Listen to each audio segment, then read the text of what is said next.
And according to Scotland Yard, the crime took place at 24 Culver Street, Paddington. The murdered woman was a Miss Maureen Lyon. In connection with the murder, the police are anxious to interview a man seen in the vicinity wearing a dark overcoat, light scarf, and soft felt hat. Motorists are warned against icebound roads. The heavy snow is expected to continue, and throughout the country there will be certain freezing, particularly on the north and northeast coasts of Scotland.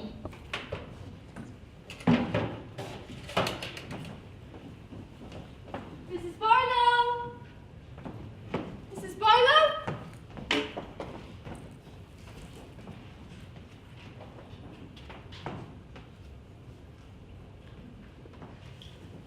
It's cold.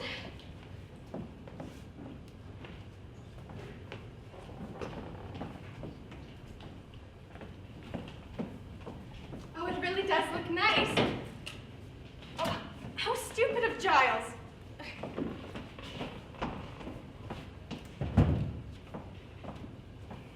Oh, gosh.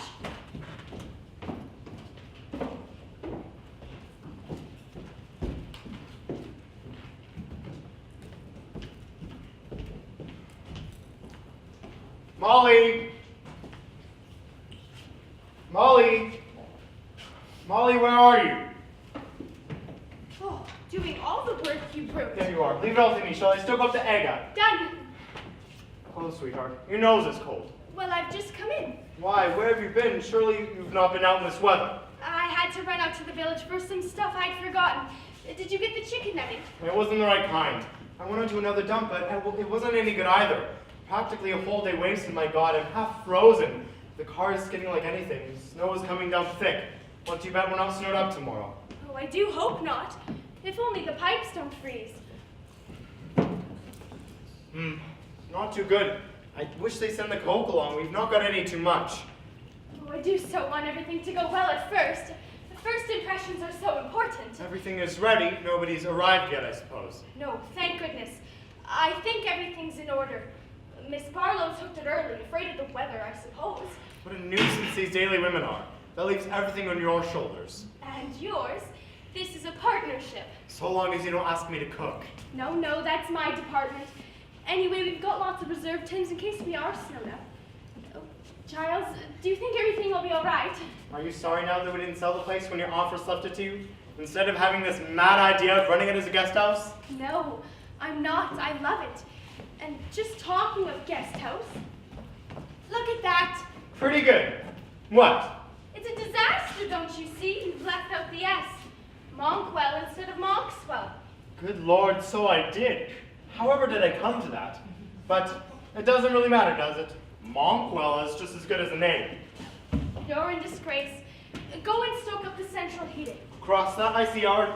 Oh, shall I bank it up for the night now? No, you don't do that till 10 or 11 o'clock at night. How appalling. Hurry now, someone may arrive any minute. You've got all the rooms worked out? Yes. We have Mrs. Boyle, front four-poster room, Major Metcalf, blue room, Miss Casewell, east room, and Mr. Wren, oak room. I wonder what all these people will be like. Oughtn't we have to go rent in advance? Oh, no, I don't think so. Or rather mugs at this game. They bring luggage. If they don't pay, we hang on to their luggage. It's quite simple. I can't help thinking we ought to have taken a correspondence course in hotel keeping. We're sure to get had in some way. Their luggage might just be bricks, wrapped up in newspaper, and where would we be then? Well, they all wrote from very good addresses. That's what servants with forged references do. Some of these people might be criminals hiding from the police. I don't care what they are so long as they pay us 7 guineas each week. You're such a wonderful woman of business, Molly. And according to Scotland Yard, the crime took place at 24 Culver Street, Paddington. The murdered woman was a Miss Maureen Lyon. In connection with the murder, the police are anxious to interview a man seen in the vicinity wearing a dark overcoat, a light scarf, and a soft felt hat. Motorists are warned against icebound roads. The heavy snow is expected to continue, and throughout the country,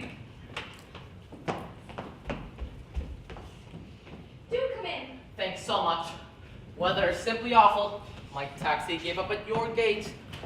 Wouldn't attempt the drive. No sporting instinct? Are you Mrs. Ralston? How delightful. My name's Ren. How do you do, Mr. Wren?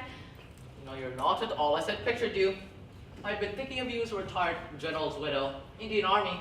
I thought you'd be terrifically grim and memsahibish, but the whole place would be simply crammed with Venar's brass instead. It's heavenly, quite heavenly, lovely proportions. That's a fake. Ah, but this table's genuine. I'm simply going to love this place.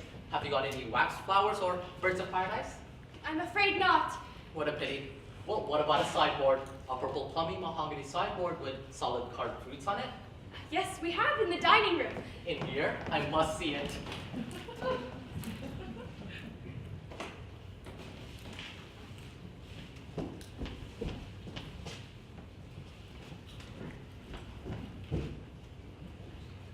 Do come and warm yourself. Absolutely perfect. Real bedrock respectability. But why do away with a center mahogany table? Little tables just spoil the effect. We thought that the guests would prefer them. This is my husband. How do you do? Terrible weather, isn't it? Takes one back to Dickens and Scrooge and that irritating Tiny Tim. So bogus. Of course, Mrs. Ralston, you're absolutely right about the little tables. I was being carried away by my feeling for a period. If you had a mahogany dining table, you'd have to have the right family around it. Stern, handsome father with a beard, prolific, faded mother, 11 children of assorted ages, a grim governess, and somebody called Poor Harriet, a poor relation who acts as a general dog's body, who is very, very grateful for being given a good home.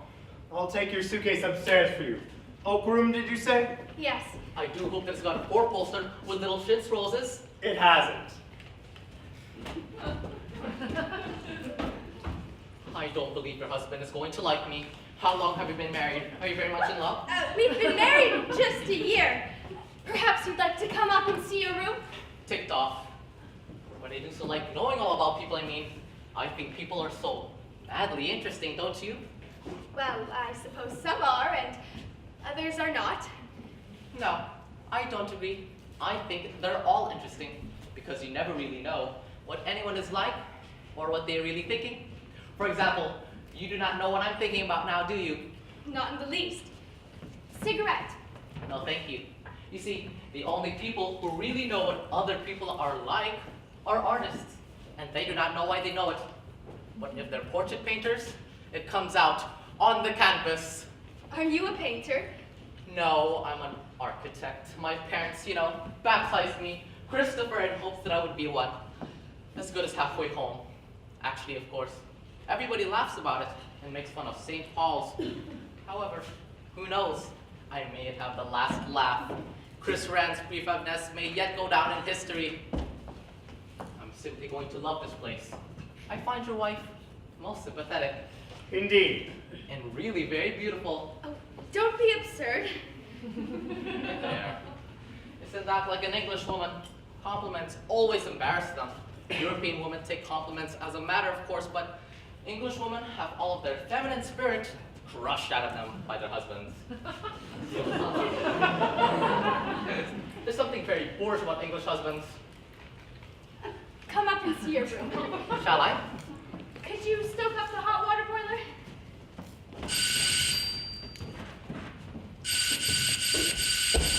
This is Muscle Manor, I presume? Yes. I am Mrs. Boyle. I'm Giles Ralston. Please come into the fire, Mrs. Boyle, and get warm.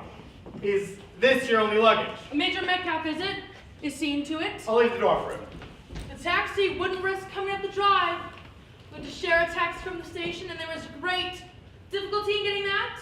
Nothing ordered to meet us, it seems. I'm so sorry. We didn't know what train you'd be coming by, you see. Or otherwise, of course, we would have seen that someone was standing by. All trains should have been met. Let me take your coat.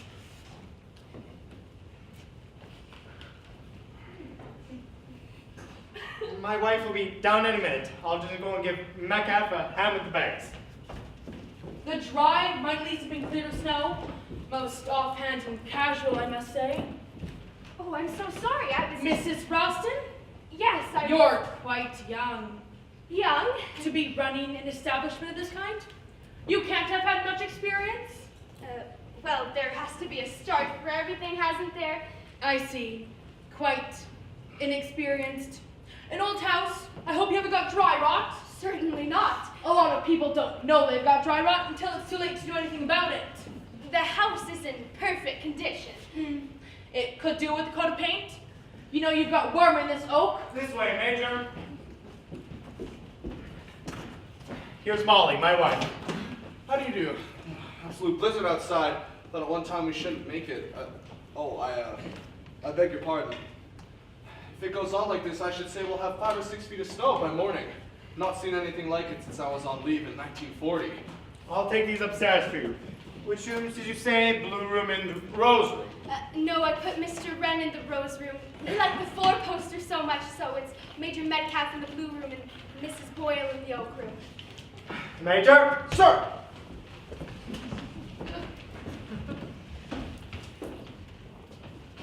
Do you have much servant difficulty here? We have a very good local woman who comes in from the village. And what indoor staff? No indoor staff, just us. I would have said that a proper staff of servants was essential before opening this kind of establishment. May I ask if I'm the only guest with Major Metcalf, that is? Oh, no, there are several here. This weather too, a blizzard, no less. All very unfortunate. But we couldn't very well foresee the weather, Mrs. Boyle. The north wind doth blow, and it will bring snow. And what will the robin do then, poor thing? I adore nursery rhymes, don't you? Always so tragic and macabre. That's why children like them. May I introduce Mr. Wren, Mrs. Boyle? How do you do? This is a very beautiful house, don't you think so? I have come to the time of my life when the amenities of establishment are more important than its appearance. If I had not believed this was a running concern, I should have never come here. I understood it was fully equipped with every home comfort. There's no need for you to remain here if you are not satisfied, Mrs. Boyle. No, indeed, I should not think of doing so. If there's been any misapprehension, perhaps it'd be better if you went elsewhere. I could bring it for the taxi. The roads are not yet blocked. We have had so many applications, you see, that we should be able to fill your room quite easily. In any case, we are raising our terms next month. I am not going to leave before I've tried what this place is like. You needn't think you can turn me out now. Perhaps you'll take me up to my bedroom, Mrs. Ralston. Certainly, Mrs. Boyle. Darling, you were wonderful. I think that's a perfectly horrible woman. I do not like her at all. I'd love to see you turn her out into the snow. Serve her right. It's a pleasure I've got to forego, I'm afraid. Lord, there's another of them. Come in, come in. Afraid my car's bogged about half a mile down the road. Ran into a drift. Let me take this. Any more stuff in the car? Nope, I travel light. Huh. Glad to see you got a good fire. Mr. Wren, Ms. Thanks well. My wife will be down in a minute. No hurry. Gotta get myself thawed out. Looks as though we're going to be snowed up here. Weather forecast says heavy falls expected, motorists warned, etc. Hope you've plenty of provisions in. Oh yes, my wife's an excellent manager. In any case, we could always eat our hens. Before we start eating each other, eh? Any news in the paper, apart from the weather? Usual political crisis. Oh yes. And a rather juicy murder. Murder? Oh, I like murder. They seem to think it was a homicidal maniac. Strangled a woman somewhere near Paddington. Sex maniac, I suppose.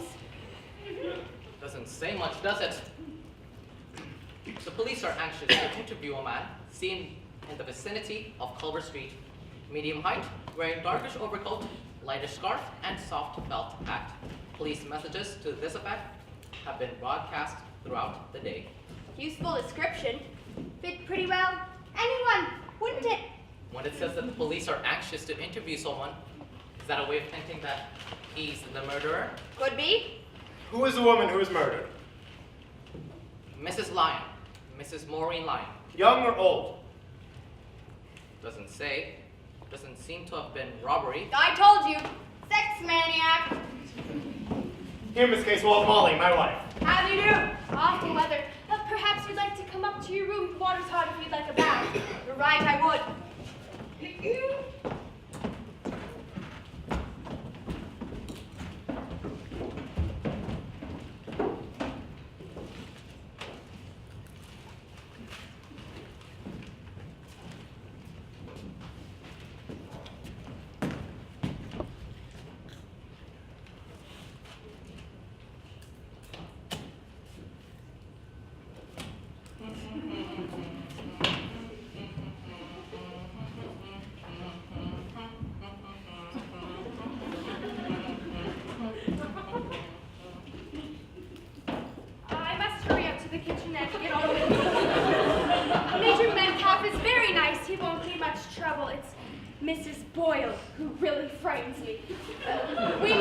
nice dinner. I was thinking of opening 2 tins of minced beef and a tin of cereals and peas and mashing the potatoes.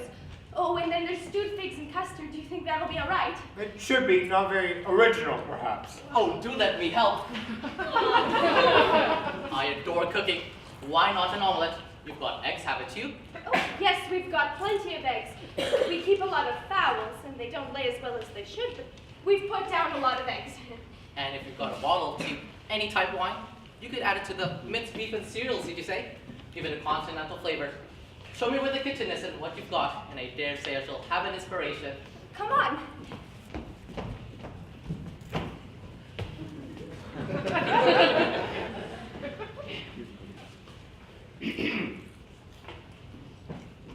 Isn't he sweet? He's put on an apron and he says, leave it all to him and don't come back for at least half an hour.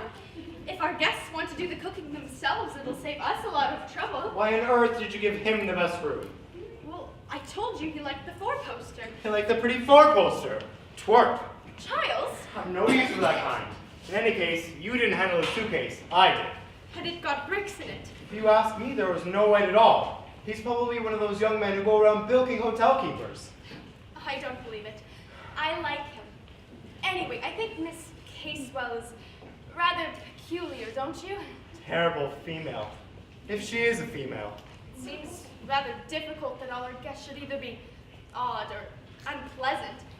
Anyway, I think Major Metcalf is all right. Probably drinks. Do you think so? Well, no, I was just feeling rather depressed. At any rate, we know the worst of it now. They've all arrived. Who could that be? Probably the Culver Street murderer. Oh, Giles, don't! Oh. 1,000 pardons, sir. Where am I? This is Monkswell Manor Guest House. What stupendous good fortune, madam. What an answer to prayer. A guest house and a charming hostess. And Rolls-Royce lasses run into a snowdrift. Blinding snow everywhere. I do not know where I am. Perhaps I think to myself, I shall freeze to death. And then I take a little bag, I stagger through the snow, and I see before me big iron gates. A habitation. I am saved. Twice I fall in the snow as I come up your drive, but at last I arrive. Immediately, despair turns to joy. You can let me have a room, yes? Oh, yes. It's a rather small one, I'm afraid. Naturally. You have other guests. We've only just opened this place as a guest house today, so we're rather new at it. Charming. What about your luggage? That is of no consequence. I've locked the car securely. Wouldn't it be better to get it in?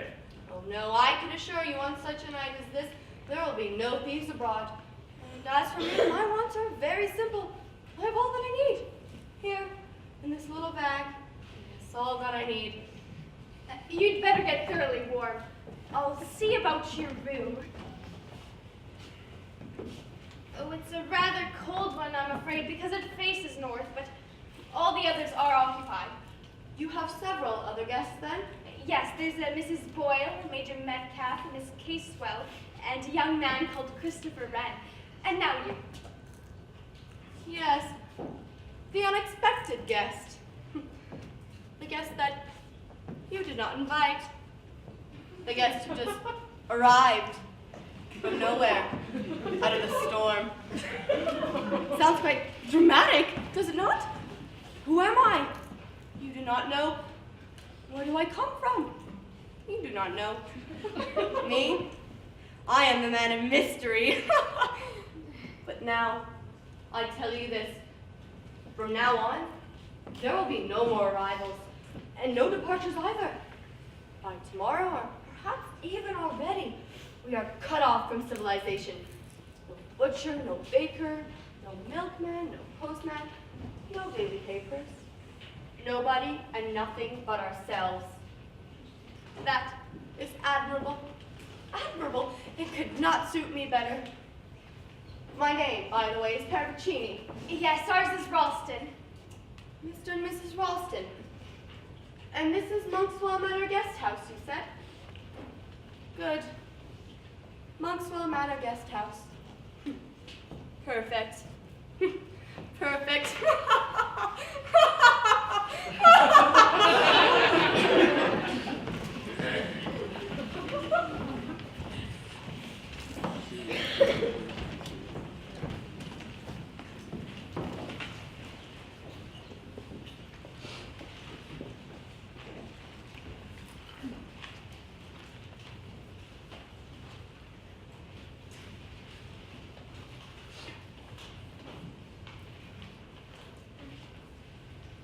I consider it most dishonest not to have told me they were only just starting this place.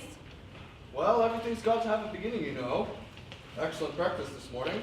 Good coffee, scrambled eggs, homemade marmalade, and all nicely served, too. Little woman does it all herself. Amateurs, there should be a proper staff. A very excellent lunch, too. Corned beef, But very well disguised corned beef.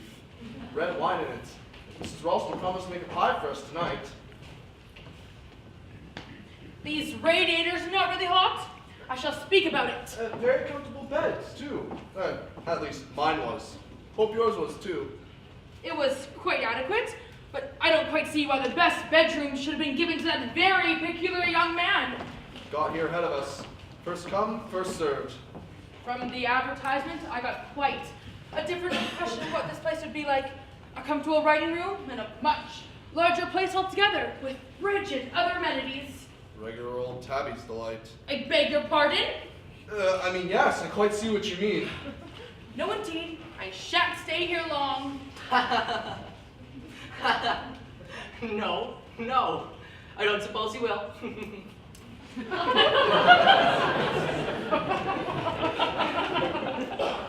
Really, that is a very peculiar young man.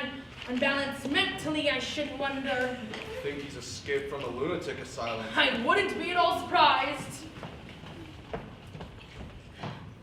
Giles, Yes, could you shovel the snow away from the back door again? coming. I'll give you a hand, what? Good exercise. Must have exercise.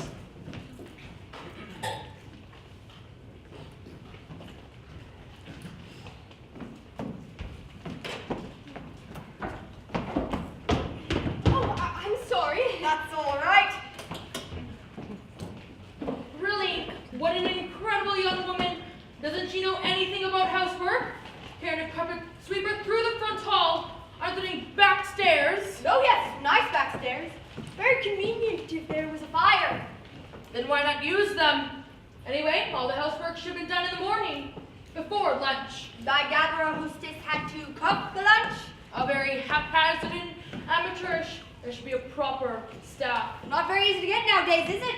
No, indeed, the lower classes seem to have no idea of their responsibilities. Poor old lower classes. Got the bit between their teeth, haven't they? I gather you're a socialist? Oh, I wouldn't say that. I'm not red. Just pale pink, but I don't take much interest in politics. I live abroad. I suppose conditions are much easier abroad. I don't have to cook or clean, as I gather most people have to do in this country. This country has gone sadly downhill. Not what it used to be. I sold my house last year. Everything was too difficult. Hotels and guest houses are easier. They certainly solve someone's problems. Are you over in England for long? I've got some business to see to. When it's done, I shall go back. To France? No. Italy? No.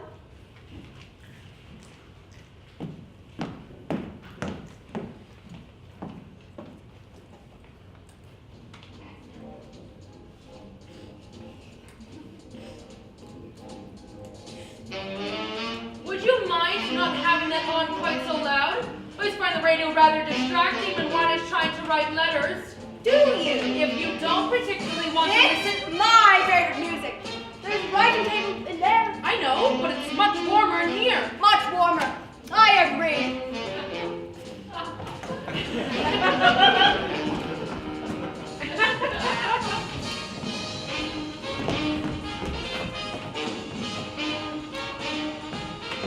Bloody old bitch.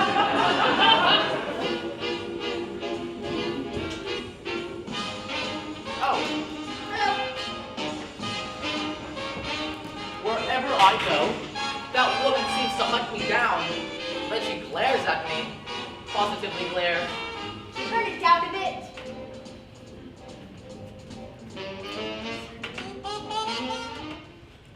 Is that all right? Oh, yes. It served its purpose. What purpose? Tactics, boy. Oh, you mean her? She pitched the best chair. I've got it now. You drove her out. I'm glad. I'm very glad. I don't like her a bit. Let's think of things we can do to annoy her, shall we? I wish she'd go away from here. Then this, not a hope.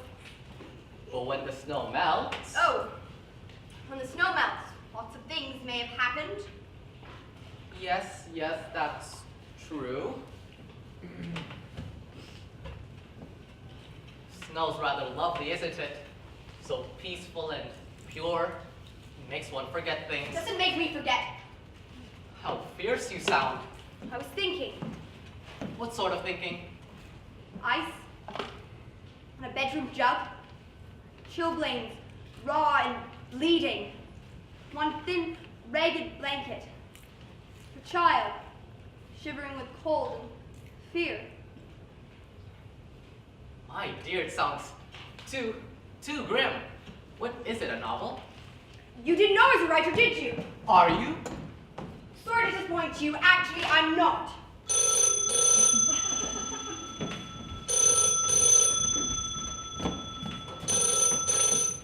Hello? Yes, this is Monkswell Manor Guest House. No, I'm afraid Mr. Ralston can't come to the telephone just now. This is Mrs. Ralston speaking. Yes. Who? The Berkshire Police? Oh, yes, Superintendent Hogbin. I'm afraid that's impossible. He'd never get here. We're snowed up. Completely snowed up. Yes, very well, but... No, the roads are impassable. Yes, but... hello? Hello?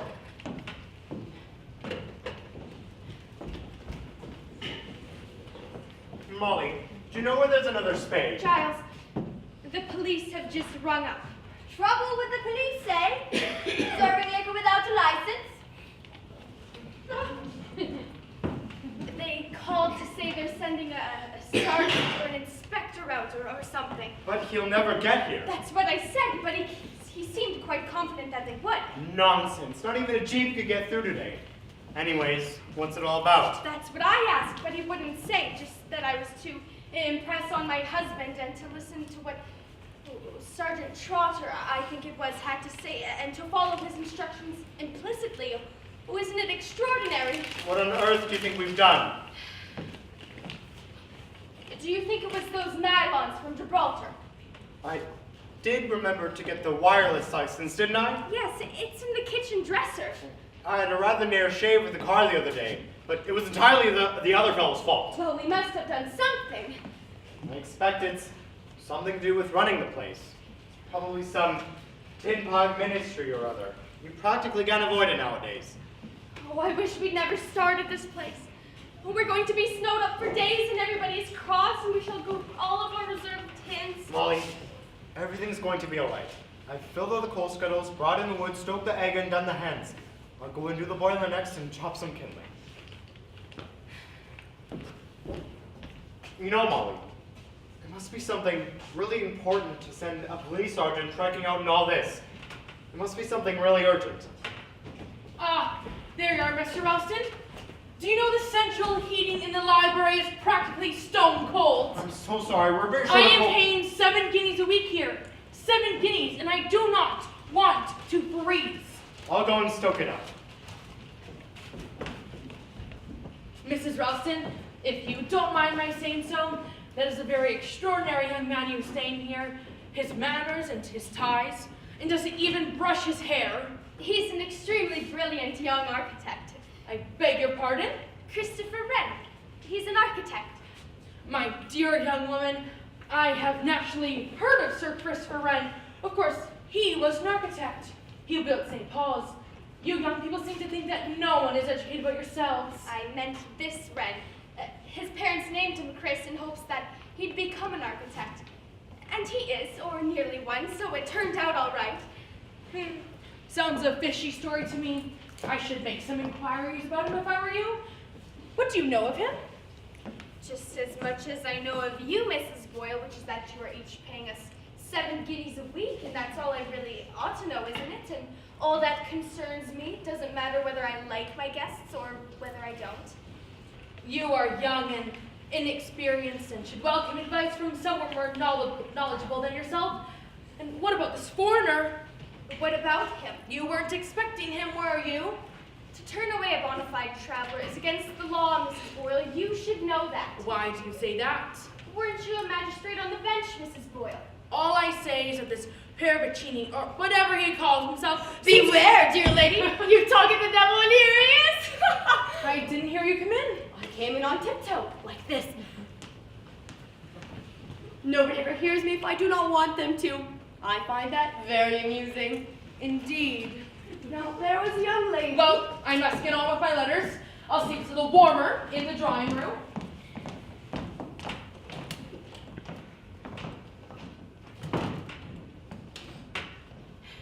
My charming hostess looks upset. What is it, dear lady? Well, everything's rather difficult this morning because of the snow. Yes, snow makes things difficult, does it not? Or else it makes them easy. Yes, very easy. I don't know what you mean. No, there is quite a lot you do not know. I think, for one thing, you do not know very much about running a guest house. I dare say we don't, but we mean to make a go of it. Bravo! Bravo! I'm not such a very bad cook. You are without a doubt an enchanting cook. May I give you a little word of warning, Mrs. Ralston? You and your husband must not be too trusting, you know. Have your references with these guests of yours. Is that usual? I always thought that they just came. It is advisable to know a little about the people who sleep under your roof. Take, for example, myself. I turn up saying that my car is overturned in a snowdrift. What do you know of me? Nothing at all. I may be a thief, a robber, a fugitive from justice, a madman, even a murderer. Oh, you see? And perhaps you know just as little of your other guests. Well, as far as Mrs. Boyle goes, The drawing room is far too cold to sit in. I shall write my letters in here. Allow me to poke the fire for you. Excuse me, Mrs. Ralston, but is your husband about? I'm afraid the pipes of the downstairs cloakroom are frozen. what an awful day. First the police, oh, now the pipes. Police? Police, did you say? Yes, they rang up just now to say they're sending a sergeant out, but I don't think he'll ever get here. The ruddy coke's more than half stones. And... Hello, is anything the matter? I hear the police are on their way here. Why? That's right. Why, no one can get through in this. Why, the drifts must be 5 feet deep. The roads are all banked up. No one will get here today. Excuse me, Miss Peravicini, may I put these down? Oh,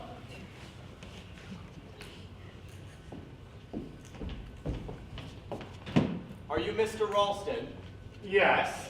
Thank you, sir. Detective Sergeant Trotter, Berkshire Police. Could I get these skis off and stow them somewhere? Go around to the front door, I'll meet you. Thank you, sir. I suppose that's what we pay our police force for nowadays, to go around enjoying themselves at winter sports. Why did you send for the police, Mrs. Ralston? but I didn't. Who's that man? Where did he come from? He passed the drawing room window on skis, all over snow and looking terribly hearty. You may believe it or not, but that is a policeman. A policeman skiing. This is Detective Sergeant Trotter. Good afternoon. You can't be a sergeant. You're too young. I'm not quite as young as I look, madam. But terribly hearty. We'll stow your skis under the stairs. Excuse me, Mrs. Ralston, but may I use your telephone? Certainly, Major Metcalf. He's very attractive, don't you think so? I always think that the policemen are very attractive. No brains? You can see that at a glance. Hello. Hello. Mrs. Ralston, I'm afraid this telephone is dead. Quite dead. It was all right about half an hour ago. Line's gone with the weight of the snow, I suppose. So we're quite cut off now. Quite cut off? That's funny, isn't it? I don't quite see anything to laugh at. No, indeed. It's a private joke of my own. The sleuth is returning. And now we can get to business, Mr. Ralston, Mrs. Ralston. If you'd like to see us alone, we can go into the library. It's not necessary, sir. It'll save more time if everybody's present. If I might sit at this table. I beg your pardon. Thank you. Now hurry, Sergeant, please. Tell us what we've done. Done? Oh, no, it's nothing of that kind, Mrs. Ralston. It's something quite different. It's more a matter of police protection, if you understand me. Police protection? It relates to the death of Mrs. Lyon. Mrs. Maureen Lyon of 24 Culver Street, London, West 2, who was murdered yesterday, the 15th instant. You may have heard or read about this case. Yes, I heard it on the wireless. The woman who was strangled. That's right, madam. Now, the first thing I want to know is if you were acquainted with this Mrs. Lyon. Never heard of her. You may have known of her under the name of Lyon. Lyon wasn't her real name. She had a police record and her fingerprints were on file, so we were able to identify her without much difficulty. Her real name was Maureen Stanning. Her husband was a farmer, John Stanning, who resided at Longridge Farm, not very far from here. Longridge Farm? Isn't that where those children were? Yes, the Longridge Farm case. 3 children. That's right, miss. The Corrigans. 2 boys and a girl brought before the court as in need of care and protection. A home was found for them with Mr. and Mrs. Stanning of Longridge Farm. One of the children subsequently died as the result of criminal neglect and persistent ill treatment. The case made a bit of a sensation at the time. It was horrible.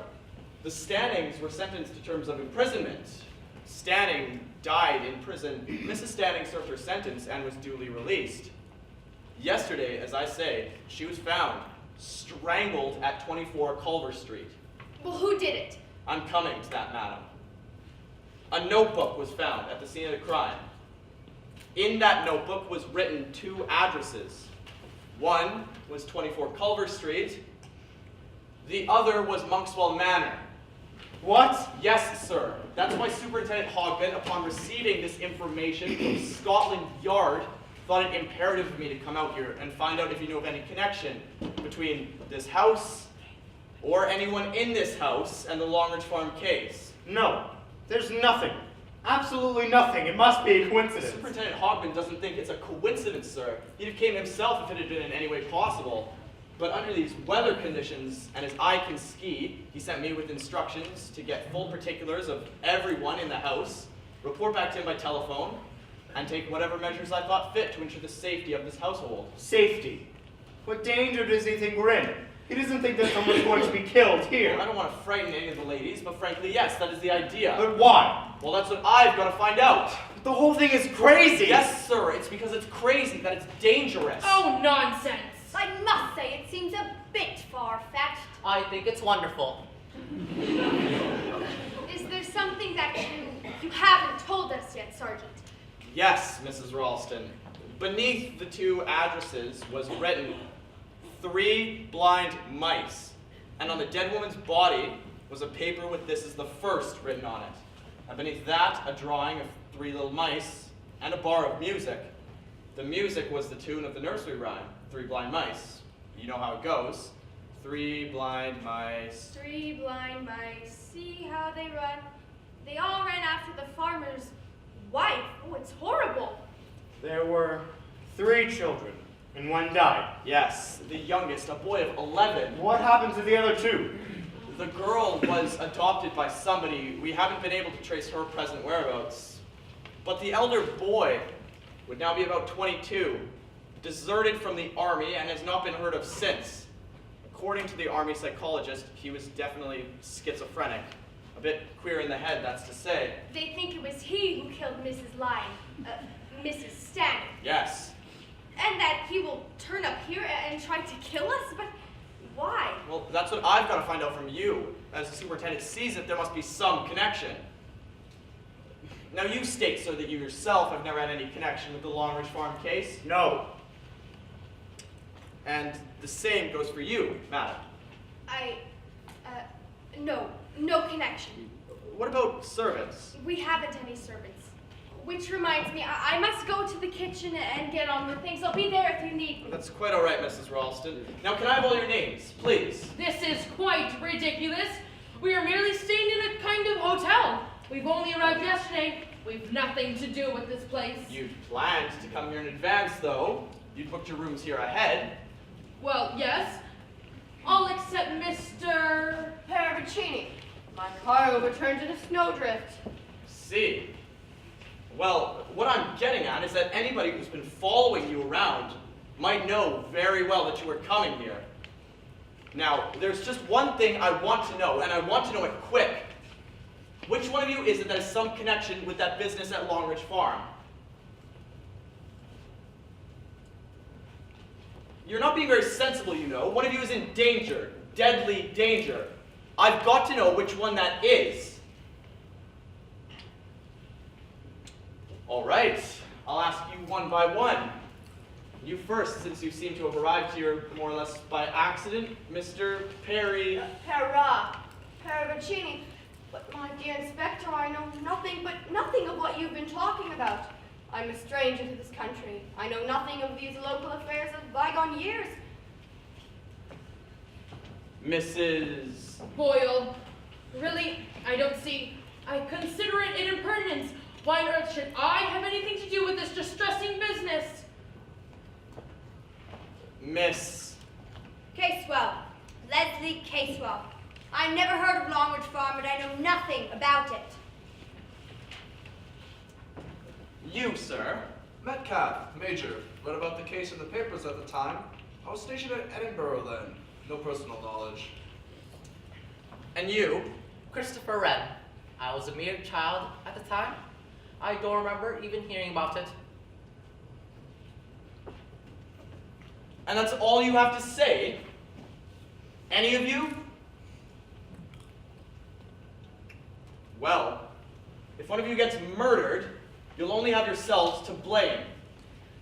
Now, Mr. Ralston, can I have a look around the house?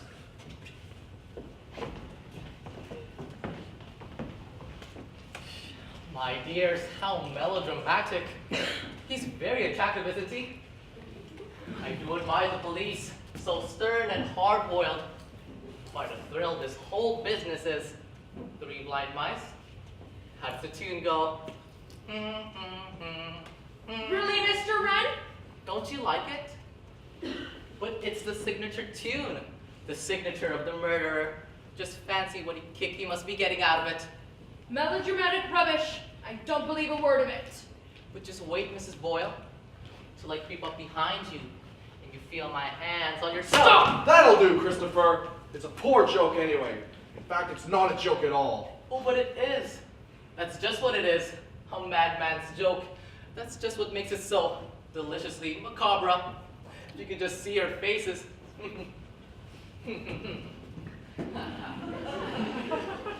A singularly ill-mannered and neurotic young man. Where is Giles? Taking our policeman on a conducted tour of the house. Your friend, the architect, has been behaving in the most abnormal manner. Young fellows seem nervy nowadays. Dare say he'll grow out of it. Nerves? I have no patience with people who say they have nerves. I haven't gotten any nerves. No? Perhaps that's just as well for you, Mrs. Boyle. What do you mean? I believe that you were one of the magistrates on the bench at the time of the case. In fact, you were responsible for sending those 3 children to Longridge Farm. Really, Major Metcalf? I can hardly be held responsible. We had reports from welfare workers, and the farm people seemed most anxious to have the children. Eggs and fresh milk, and a healthy outdoors life. Kicks, blows, starvation, and a thoroughly vicious couple. But how was I to know? They were very civilly spoken. I was right, it was you. One tries to do a public duty, and all one gets is abuse. Oh, you must forgive me, but indeed I find all this most amusing.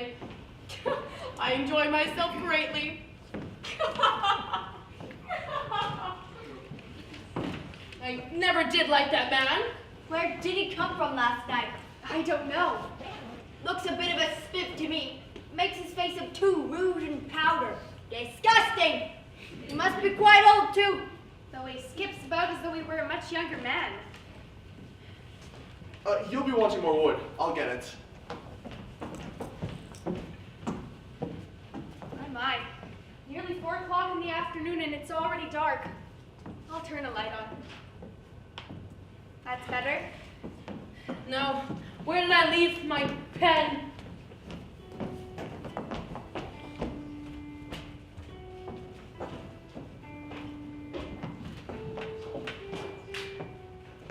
What a horrid little tune that is. Don't you like it? Reminds you of your childhood, perhaps? An unhappy childhood?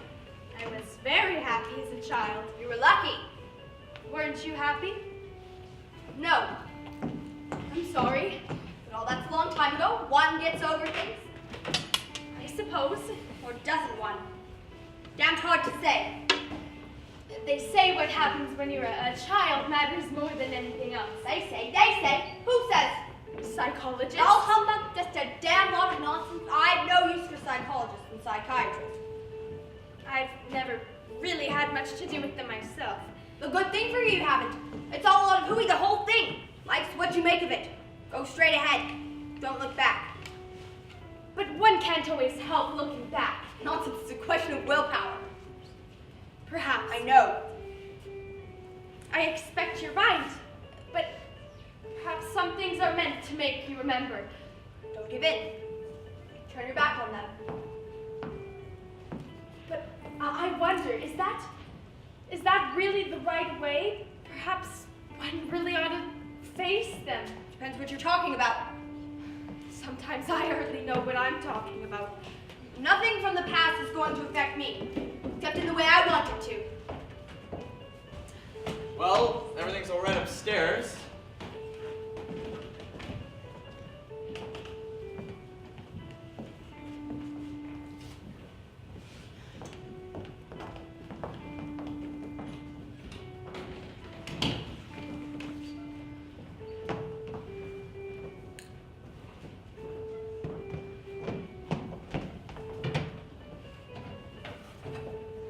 What's in here? Drawing room.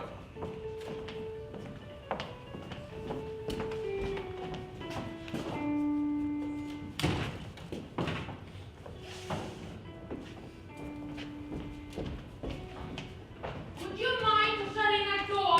This place is full of drafts. Sorry, madam, I've got to get the lay of the land.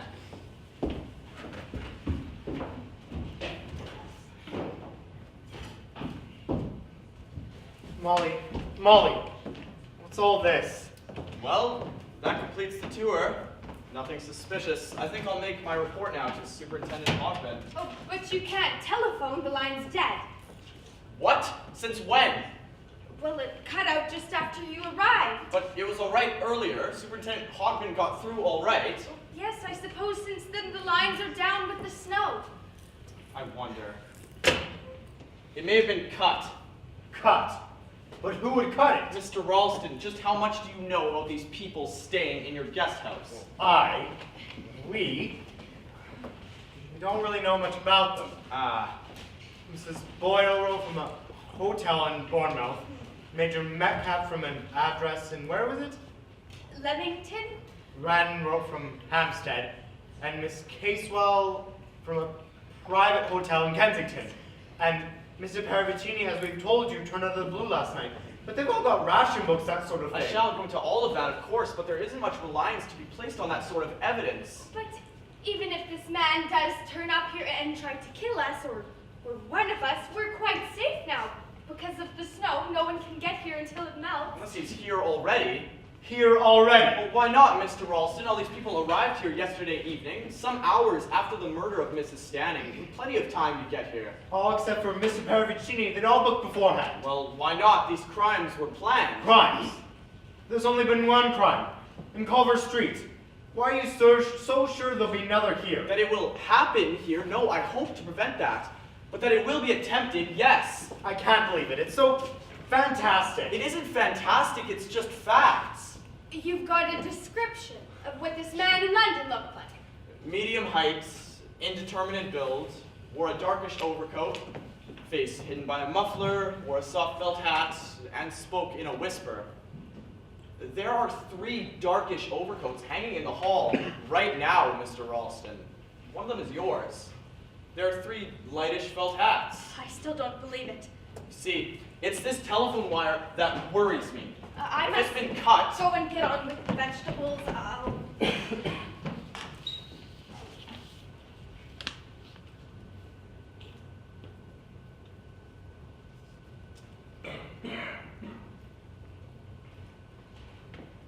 is there an extension?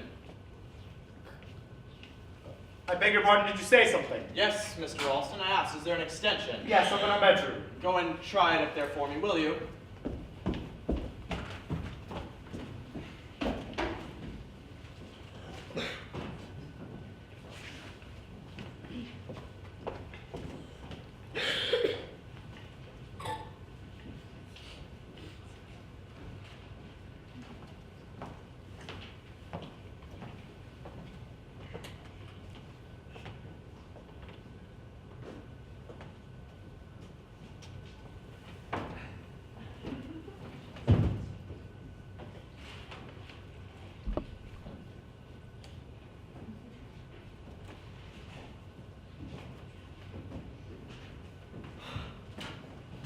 Who's left this window open?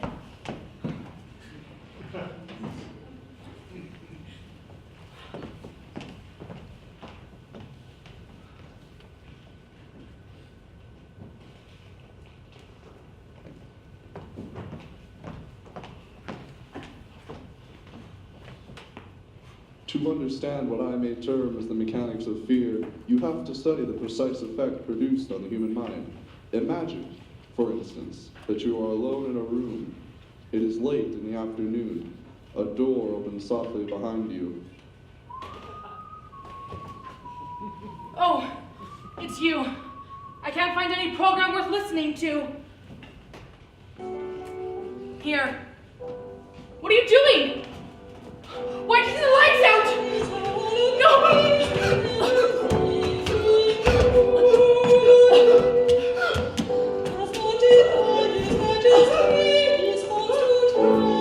Why is it all dark? What a noise!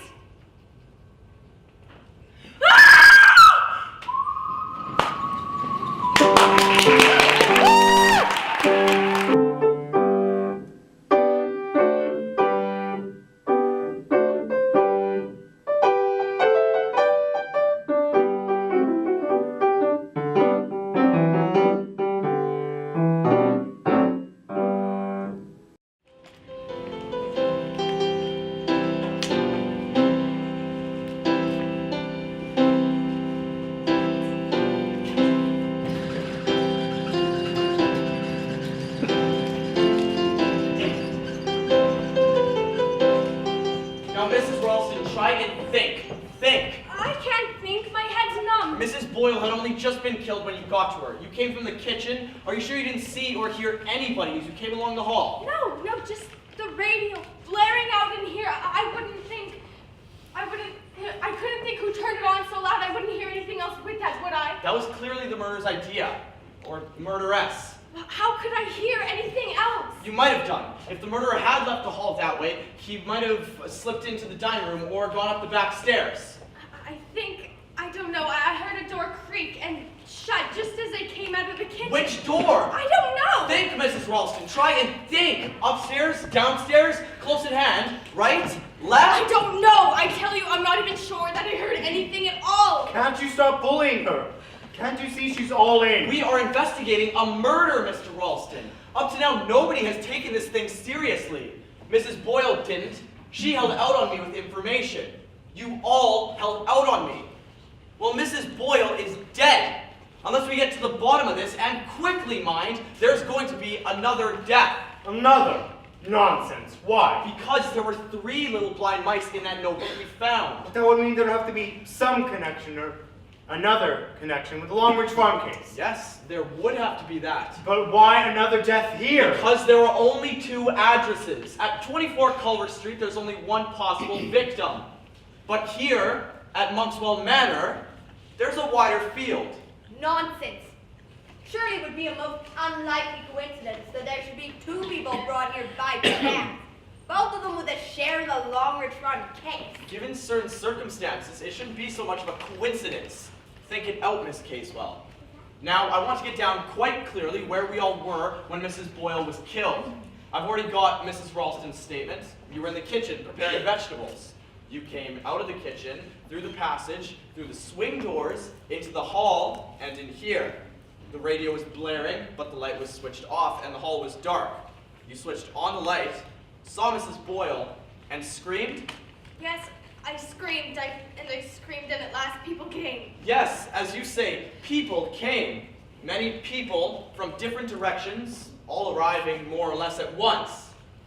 Now, when I got out this window to trace the telephone wire, you, Mr. Ralston, went up to the bedroom you and Mrs. Ralston occupy to try the extension telephone there. Where were you when Mrs. Ralston screamed? I was still up in our bedroom. The extension telephone was dead too. I looked outside of the window to see if I could see any sign of the wires being cut, but I couldn't. Just after I closed the window, I heard Molly scream and I rushed down. Those simple actions took you rather a long time, didn't they, Mr. Ralston? I don't think so. I should say you definitely took your time over them. I was thinking about something. Very well. Now, Mr. Wren, I'll have your account of where you were. I'd been in the kitchen, seeing if there was anything I could do to help Mrs. Ralston. I adored cooking. After that, I went upstairs to my bedroom. Why? It's quite a natural thing to go to one's bedroom, don't you think? I mean, one does want to be alone sometimes. You went to your bedroom because you wanted to be alone? And I wanted to tidy up. And, brush my hair. You wanted to brush your hair. Anyway, that's where I was. And you heard Mrs. Ralston scream. Yes. And you came down. Yes. Curious that you and Mr. Ralston didn't meet on the stairs. I went down by the back stairs. They're nearer to my room. Did you go up by the back stairs too, or did you come through here? I went up by the back stairs too. I see. Mr. Paravicini. I have told you. I was playing piano in the drawing room through there, Inspector. I'm not an inspector, just a sergeant, Mr. Paravicini. Did anybody hear you playing the piano? I do not expect so. I was playing very, very softly with one finger, so You were playing Three Blind Mice. Is that so? yes, it's a very catchy little tune. It is a, how shall I say, a haunting little tune. Don't you all agree? I think it's horrible. And yet it runs in people's head. Someone was whistling it too. Whistling it? Where? I'm not sure. Perhaps in the front hall, perhaps on the stairs, perhaps even upstairs in a bedroom. Who was whistling Three Blind Mice? Are you making this up, Mr. Paravicini? No, Inspector. I beg your pardon, Sergeant. I would not do a thing like that. Well, go on. You were playing the piano. One finger, so... And then I hear the radio playing very loud. Someone is shouting on it. It offended my ears. And then, all of a sudden, I hear Mrs. Ralston scream. Mr. Ralston, upstairs. Mr. Wren, upstairs. Mr. Paravicini, in the drawing room. Miss Casewell, I was writing letters in the library. could you hear what was going on down here? No, I didn't hear anything until Mrs. Ralston screamed. And what did you do then? I came in here. At once. I think so. You say you were writing letters when you heard Mrs. Ralston scream. Yes. And you got up from the writing table hurriedly and came in here. Yes.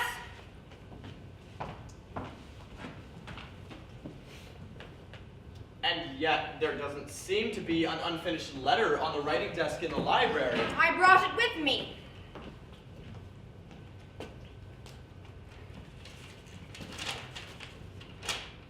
Dearest Jessie, a friend of yours or a relation? None of your damn business. Perhaps not.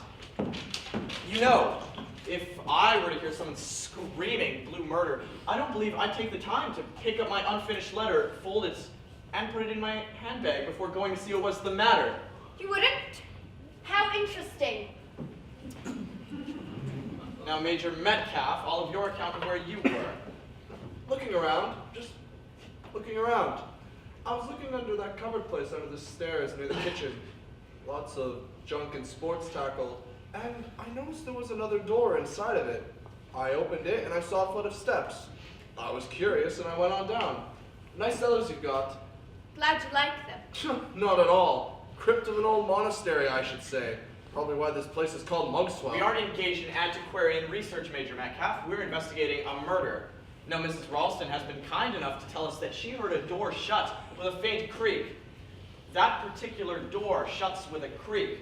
It could be, you know, that after killing Mrs. Boyle, the murderer heard Mrs. Ralston coming from the kitchen and slipped into the cupboard, pulling the door to after him. A lot of things could be. There would be fingerprints on the inside of the cupboard.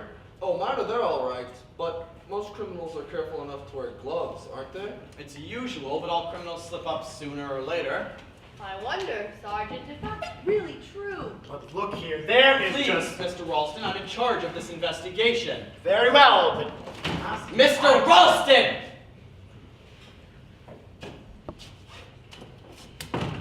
Thank you. We have to establish opportunity, you know, as well as motive. And let me tell you this. You all had opportunity. There are two staircases. Anybody could go up by one and come down by the other. Anybody could go into the cupboard near the kitchen and go down a flight of steps that lead to the cellars and come up by a flight of steps that lead through a trap door to the foot of the stairs over there. The vital fact is that each and every one of you was alone at the time the murder was committed. You speak as though we're all under suspicion. That's absurd. In a murder case, everyone is under suspicion. But you know pretty well who killed that woman in Culver Street. You think it's the eldest of those 3 children, an abnormal young man who's now 23 years of age. Well, damn it all. There is just one person here who fits the bill. It's not true. It's not true. They're all against me. Everyone's always been against me. You're going to frame me for murder. It's persecution. That's just what it is.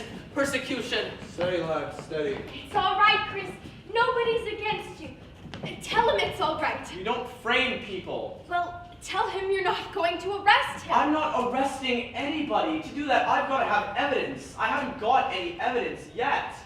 I think you're crazy, Molly. And you too. There's just one person here who fits the bill, and if only as a safety measure, he better be put under arrest. Wait. Giles, wait. Sergeant Trotter, could I speak to you a minute? Certainly, Mrs. Ralston. Will the rest of you please go into the dining room?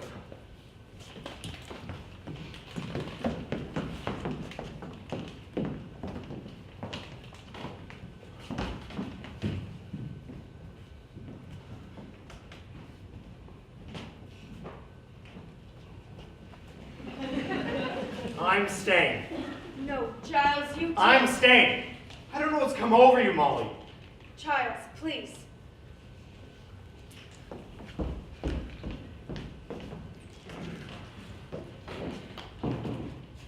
Yes, Mrs. Ralston. What is it you wanted to say to me? Sergeant Trotter, you think that it must be the eldest of those 3 children, but you don't know that, do you? We don't actually know a thing. All we've got so far is that the woman who joined with her husband in ill-treating and starving those children has been killed, and the woman magistrate responsible for placing them there has been killed. The telephone wire linking me with police headquarters has also been cut. But you don't even know that. It might have just been the snow. No, Mrs. Ralston, the line was deliberately cut. It was cut just outside by the front door. I found the place. I see. Sit down, Mrs. Ralston. But all the same, you don't I'm going know. by probability. It all points one way. Childish mentality, mental instability, desertion from the army, and the psychiatrist's report. Well, I know, and therefore it all seems to point to Christopher, but I don't believe that it is Christopher. There must be other possibilities. Such as? Well, haven't those children any relations at all? The mother was a drunk. She died soon after the children were taken away from her. What about the father? He was an army sergeant serving abroad. If he's still alive, he's probably discharged from the army by now. You don't know where he is now. We've no information. To trace him may take some time, but I can assure you, Mrs. Ralston, the police will take every eventuality into account. But you don't know where he is at this very minute. And if the son was unstable, the father may have been unstable too. Well, it's a possibility. If he came home after being a prisoner with the Japanese, perhaps, and had suffered terribly, and came home and found his wife dead, and that his children had suffered some terrible experience, and one of them had died through it, he might go off his head a bit and want revenge. That's only surmise. But it's possible. Yes, Mrs. Ralston, it's quite possible. So the murderer may be middle-aged, or even old. Major Metcalf was frightfully upset when I said the police had rung up. He really was. I saw his face. Major Metcalf. Middle-aged, soldier. Oh, I know he seems quite nice and perfectly normal, but it mightn't show, might it? No, often it doesn't show at all. So it's not only Christopher who's a suspect. There's Major Metcalf as well. Any other suggestions? Mr. Perovincini dropped a fire poker when I said the police had rung up. Mr. Perovincini. I know he seems quite old and foreign and all, but he mightn't really be as old as he looks. And he's definitely got makeup on his face. Miss Casewell's noticed it too. You're very anxious, aren't you, that it shouldn't be young Mr. Wren? He just seems so helpless somehow, and so unhappy.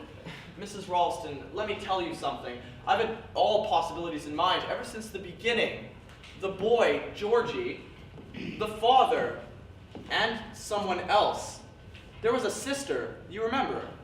Oh, the sister. It could have been a woman who killed Maureen Lyon. A woman. The muffler well pulled up and the man's felt hat pulled down. And the killer whispered, you know. It's the voice that gives the sex away. Yes, it might have been a woman. Miss Casewell. She looks a bit old for the part. But yes, Mrs. Ralston, there's a very wide field. There's yourself, for instance. Me. You're both the right age. No, but whatever you tell me about yourself, I've got no means of checking it at this moment. Remember. And then there's your husband.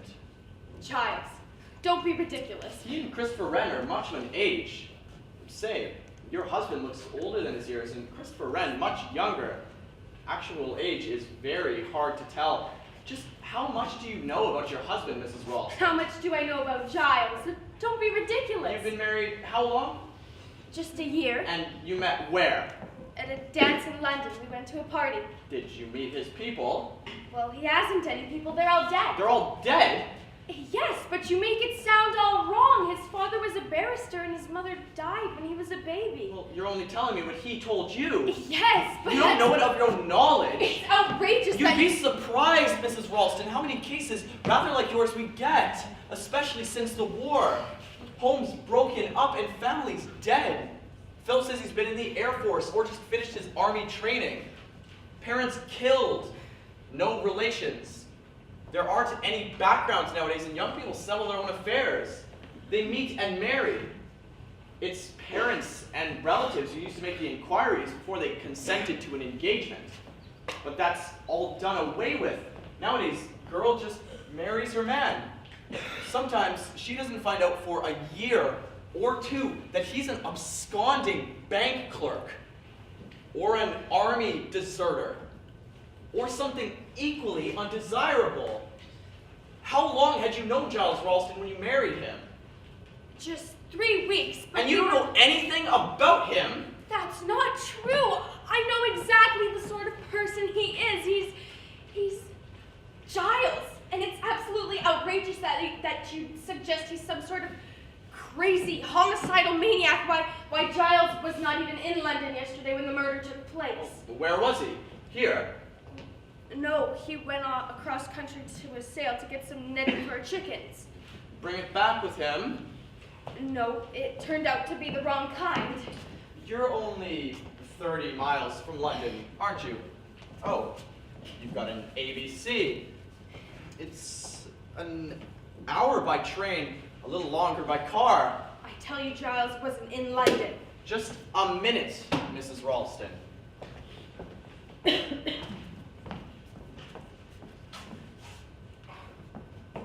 Is this your husband's coat? Yes? Evening News. Yesterday's sold on the streets at about 3:30 yesterday afternoon. I don't believe it. Don't you? Don't you?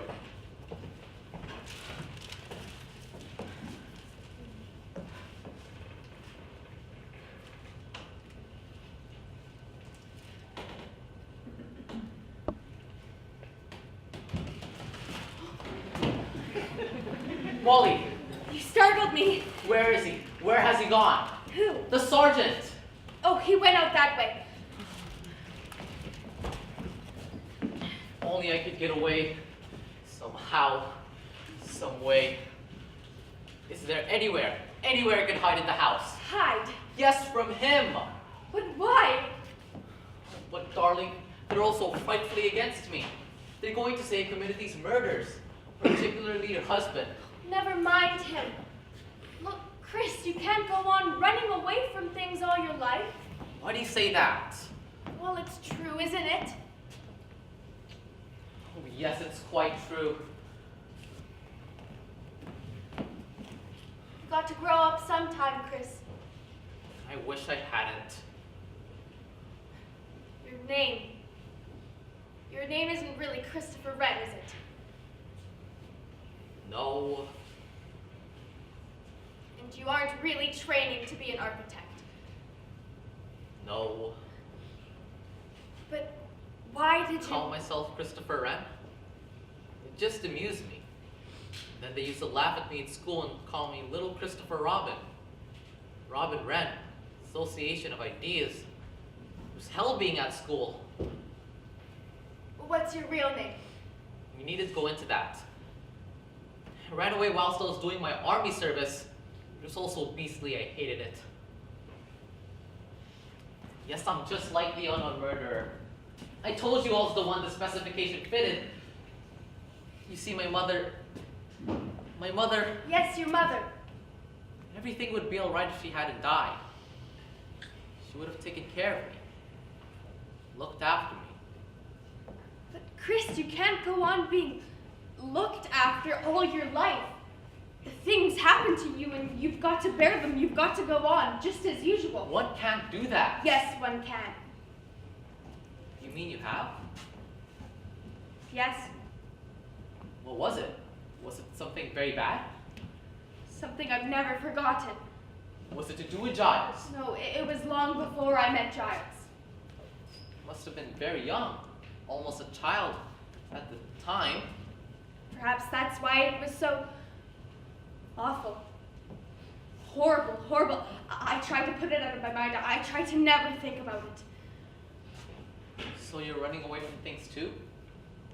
Running away from things instead of facing them? Yes, I suppose, in a way, I am. You know, considering that we hadn't met until yesterday, we seem to have a lot in common. Yes, it's odd, isn't it? I suppose there's a sort of sympathy between us. Anyway, you think I ought to stick it out. Well, frankly, what else can you do? I might pinch the sergeant's skis. I can ski quite well. That would be frightfully stupid. That'd be almost like admitting you're guilty. Sergeant Trotter thinks I'm guilty. No, he doesn't. Or at least, I don't know what he thinks.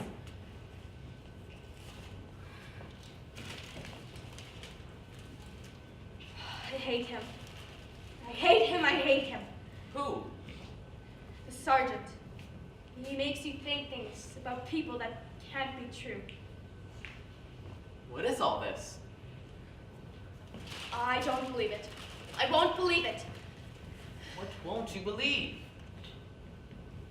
Come on, out with it. You see this? Yes? What is it? An evening paper, a London paper, and it was in Giles' overcoat pocket, but Giles didn't go to London yesterday. Well, if he was here all day. But he wasn't. He went across country to a sale to get some netting for our chickens. Well, that's all right. Probably he did go up to London after all. But then why shouldn't he tell me he did? Why pretend he'd been off around the countryside? Perhaps with the news of this murder. But he didn't know about the murder. Or did he? Did he? Good Lord, Molly, surely you don't think. The sergeant doesn't think. I don't know what the sergeant thinks. And he makes you think things about people. You ask yourself questions and you begin to doubt. You feel as though someone that you love and know very well might be a stranger. And that's what happens in a nightmare. You're somewhere surrounded by friends and suddenly they aren't your friends any longer. They're just people just pretending. Well, perhaps you can't trust anybody. Perhaps everybody's a stranger.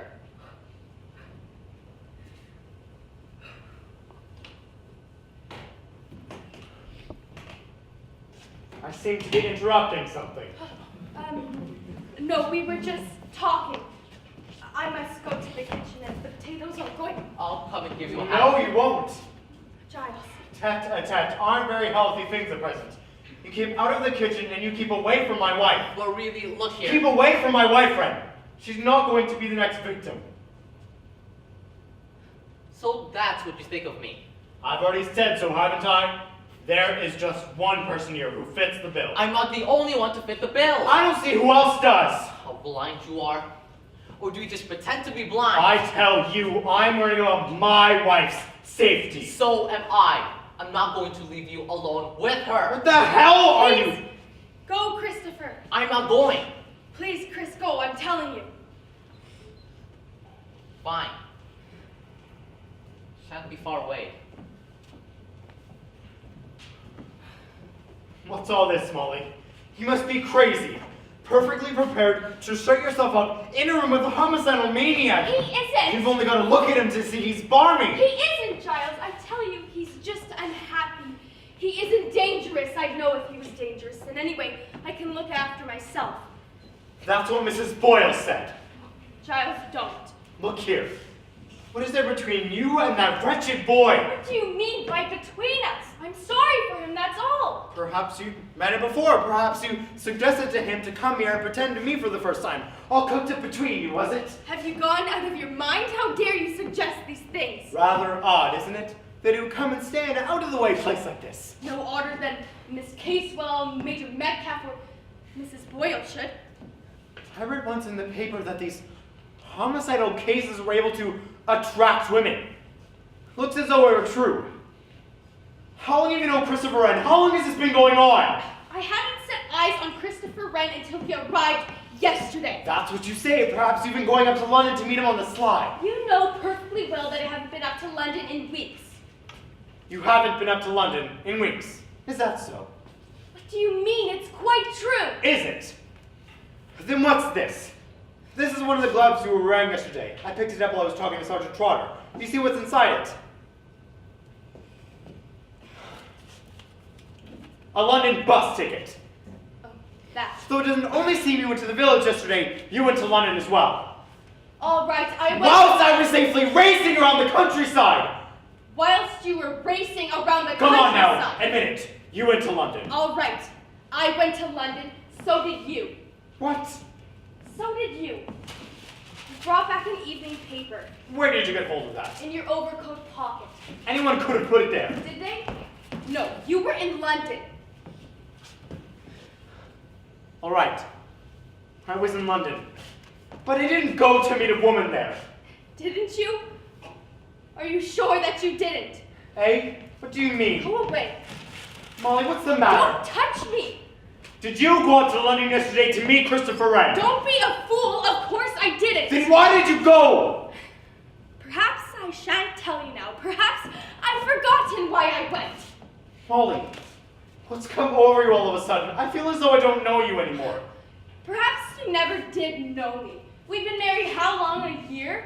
But you never knew what I'd done or thought or felt or suffered before you knew me? Molly, you're crazy. All right then. I'm crazy. Perhaps it's fun to be crazy. What the hell are you? Now, I do hope you young people are not both saying a little more than you mean. One is so apt to in these lovers' quarrels. Lovers' quarrels. That's good. Quite so, quite so. I know just how you feel. I've been through all this myself when I was a younger man. Jeunesse, as the poet says. Not been married long, I imagine. It's no business of yours, Pericini. No business at all. I just came in to say that the sergeant cannot find his skis, and I'm afraid he is very annoyed. Christopher. What's that? He was wondering if you had perhaps moved them, Mr. Ralston. No, of course not. Mr. Ralston, Mrs. Ralston, have you removed my skis from the cupboard where we put them? Certainly not. Somebody's taken them. What made you happen to look for them? The snow is still lying. I need help here. Reinforcements. I was going to ski over to the police station at Market Hampton to report on this situation. Now you can't. Dear, somebody seems that you certainly shan't do that. But there could be another reason, couldn't there? Yes, what? Somebody may want to get away. What did you mean when you said Christopher just now? Nothing. So our young architect is hooked, has he? Very, very interesting. Is this true, Mrs. Ralston? Oh, thank goodness you haven't gone after all. Did you take my skis, Mr. Wren? No. Why would I? Mrs. Ralston seemed to think. And Mr. Wren is very fond of skiing. I thought he might have taken them out just to get a little bit of exercise. Exercise. Listen, you people! This is a very serious matter. Somebody has removed my only chance of communication with the outside world.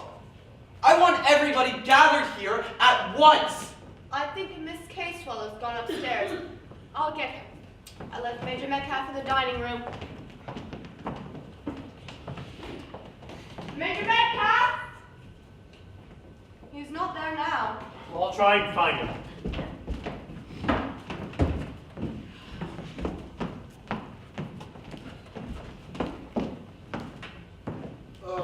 Hello. Wanting me? It's a question of my skis. Skis? Mr. Alston! Did either of you two remove a pair of skis from the cupboard near the kitchen door? Good Lord, no. Why should I? And I didn't touch them. Nevertheless, they are gone. Which way did you go to your room? By the back stairs. Then you passed the cupboard door. If you say so, I have no idea where your skis are. You were actually in that cupboard today. Yes, I was. At the time Mrs. Boyle was killed. At the time Mrs. Boyle was killed, I'd gone down into the cellars. Were my skis in the cupboard when you passed through? I haven't the least idea. Didn't you see them there? I can't remember. You must remember if those skis were there then! No good shouting at me, young fellow. I wasn't thinking about any damn skis. I was interested in the cellars. The architecture of this place is very interesting. I opened the other door and I went on down, so I can't tell you whether the skis were there or not. You do realize that you had an excellent opportunity of taking them. Yes, I grant you that, if I wanted to, that is. The question is, where are they now? I ought to be able to find them if we all set to. Not a case of hunt the thimble. Whacking great things, skis. Suppose we should all set to. Just a minute, Major Metcalf. That could be, you know, what we are meant to do. Eh? I don't get you.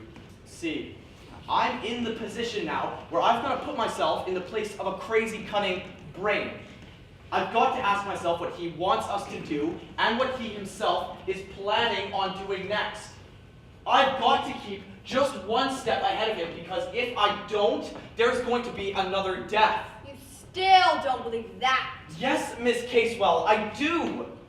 3 blind mice. 2 mice canceled out, and a 3rd mouse still to be dealt with. There are 6 of you here listening to me. One of you's a killer. One of you is a killer. And another of you is the killer's prospective victim. That's the person I'm speaking to. Mrs. Boyle held out on me with information. Mrs. Boyle is dead.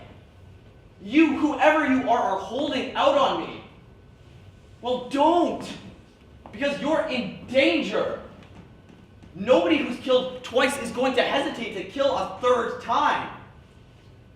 And as it is, I don't know which of you it is that needs protection. Come on now!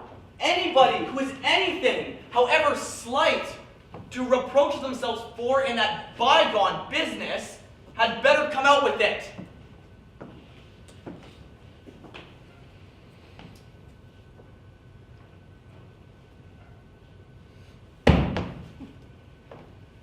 All right. You won't. I'll get the killer. I've no doubt about that. But it may be too late for one of you. And I'll tell you another thing. The killer's enjoying this. Yes, he's enjoying himself very much. All right, you can go.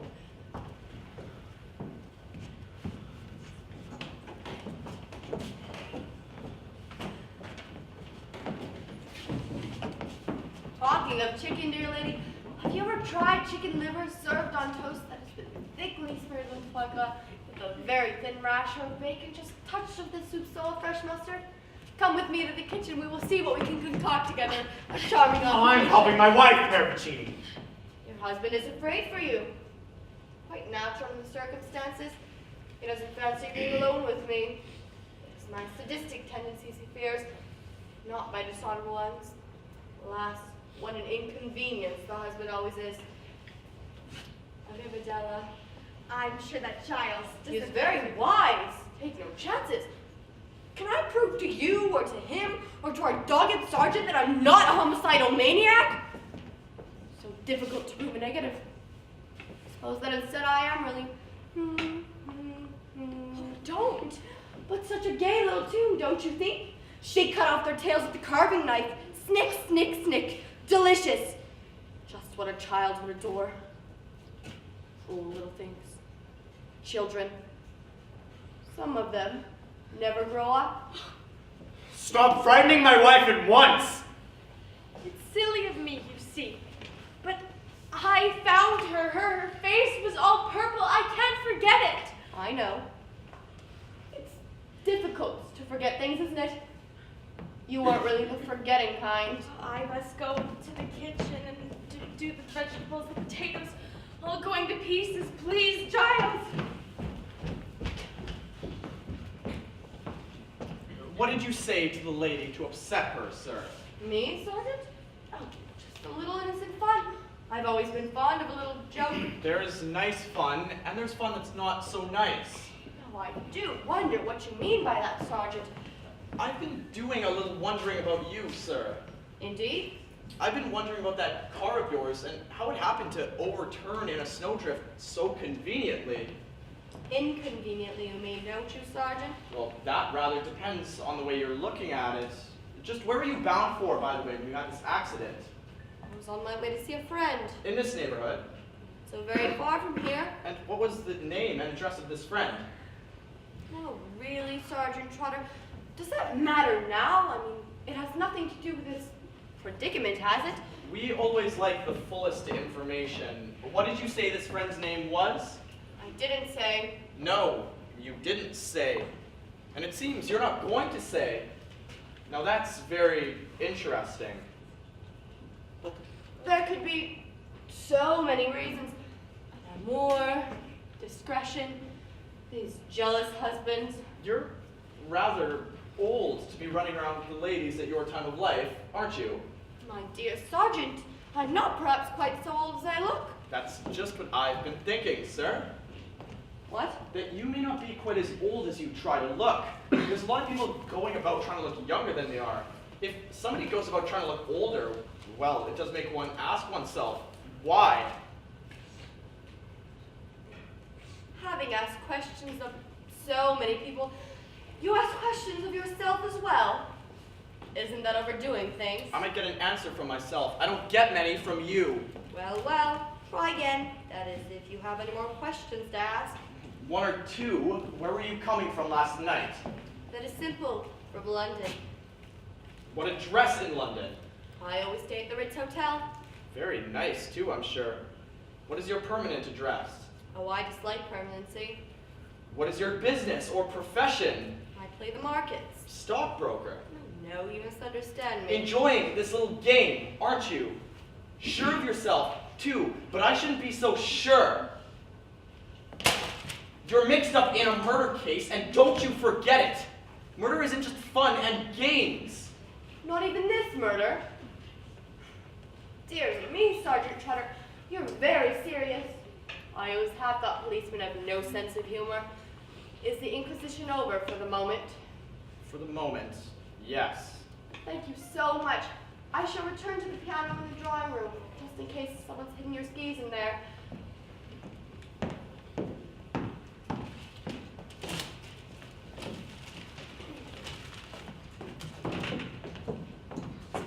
Just a minute, please. Were you speaking to me? Yes, perhaps you'd come and sit down. Well, what do you want? You may have heard some of the questions I was asking Mr. Paravicini. I heard them. Well, I'd like a little information from you. What do you want to know? Full name, please. Leslie Margaret Catherine Casewell. And Catherine. I spell it with a K. Quite so. Address. Villa Mariposa, Pydor, Mallorca. That's in Italy. It's an island. A Spanish island.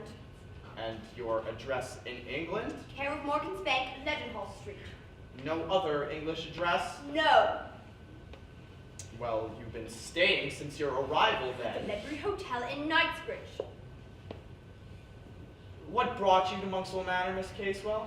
I wanted somewhere quiet in the country How long did you, or do you, propose on staying here? until I had finished what I came here to do. And what was that? And what was that? What? What was it you came here to do? I beg your pardon, I was thinking of something else. You haven't answered my question.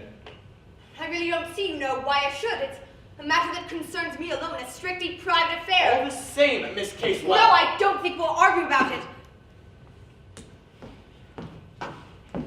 Would you mind telling me your age? Please. Not in the least. It is on my passport. I'm 24.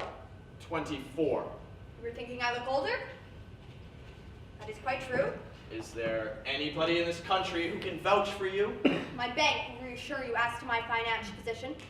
I can also refer you to a solicitor, a very discreet man.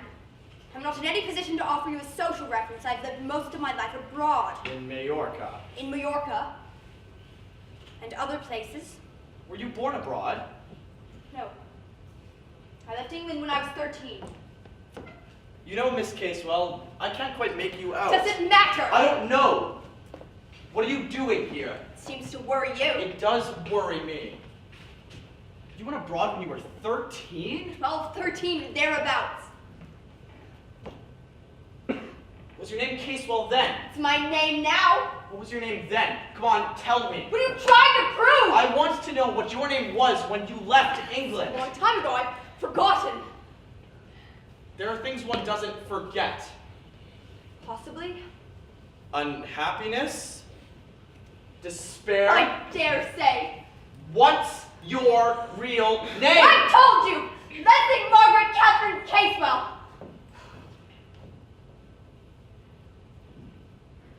Catherine! What the hell are you doing here? Oh God. I must have got enough to come here. I always thought that the police weren't allowed to give people the third degree. I have merely been interrogating Miss Casewell. You seem to have upset her. What did he do? No, it's nothing. It's just all this murder. It's so horrible. It came over me suddenly. I'll walk to my room.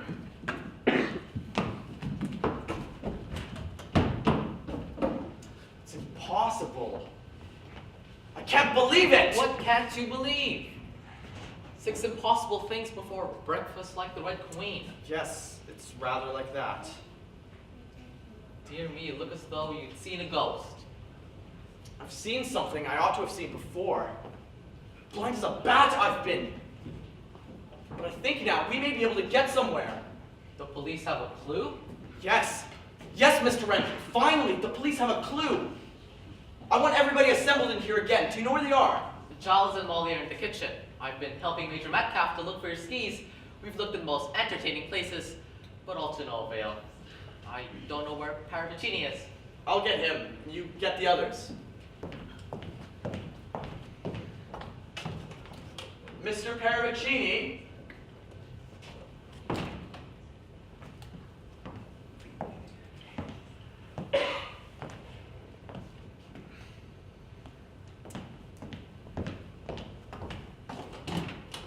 Paravicini?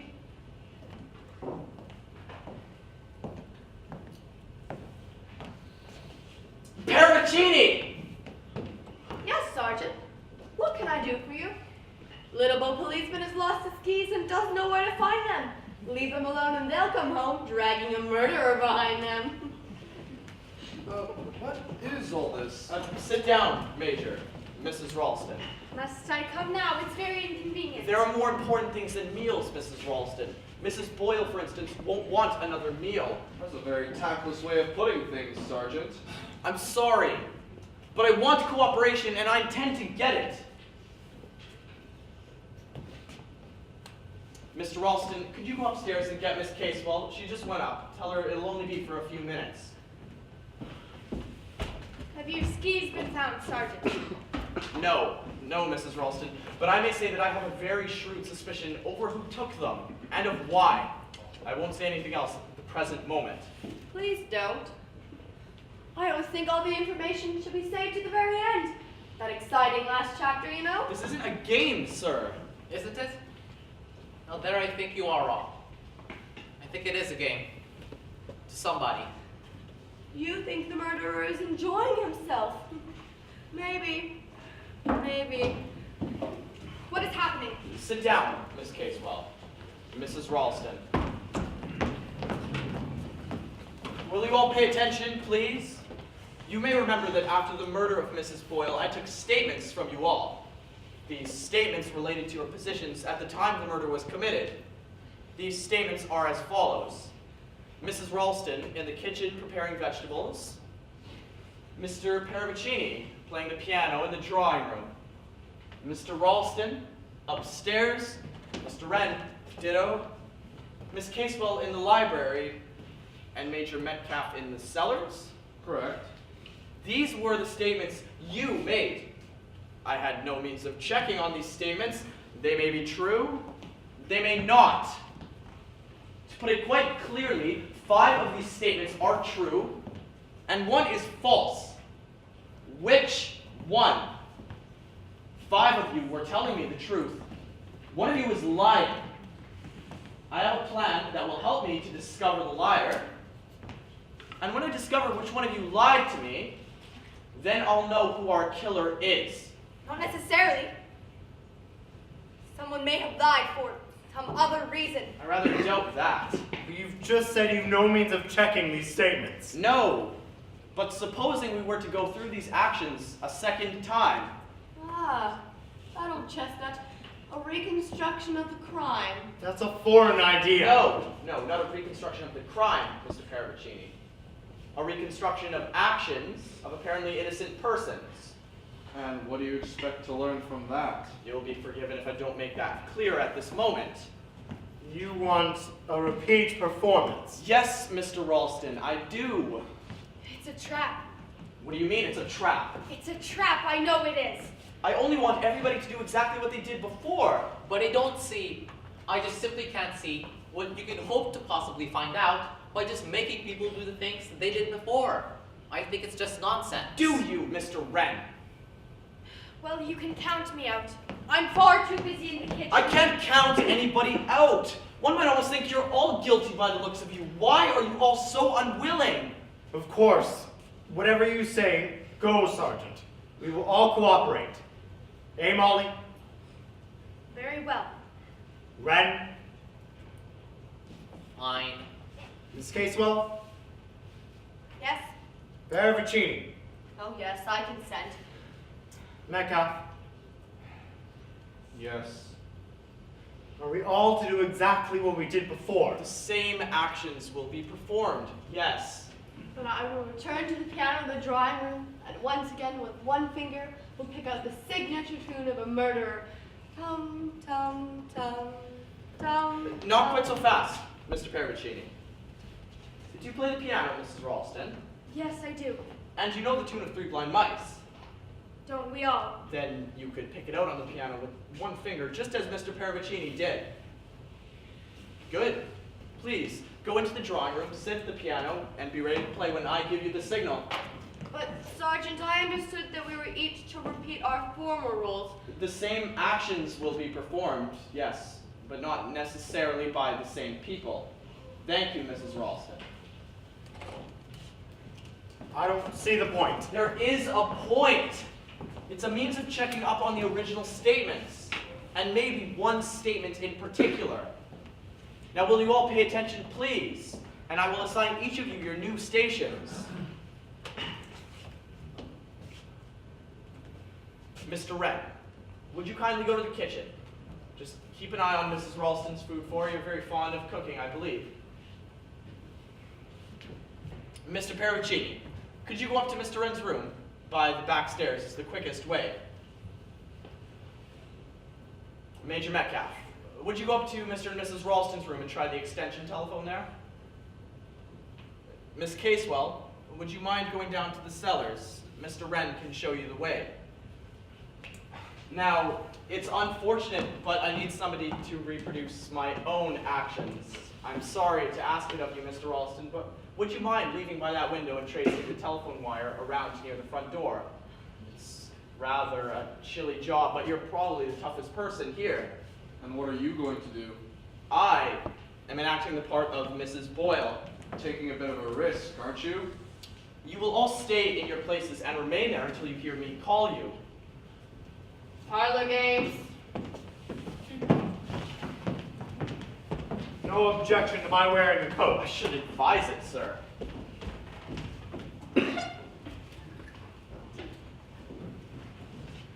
Take my torch, sir. It's behind the curtain.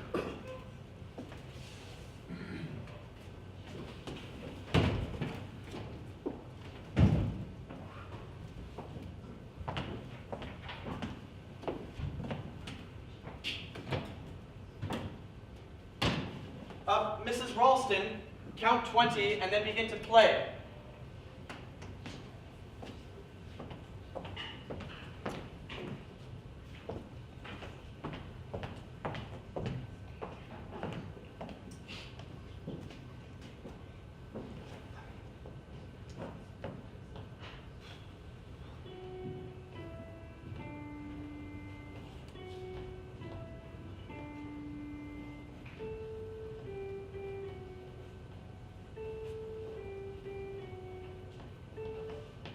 Mrs. Ralston! Mrs. Ralston!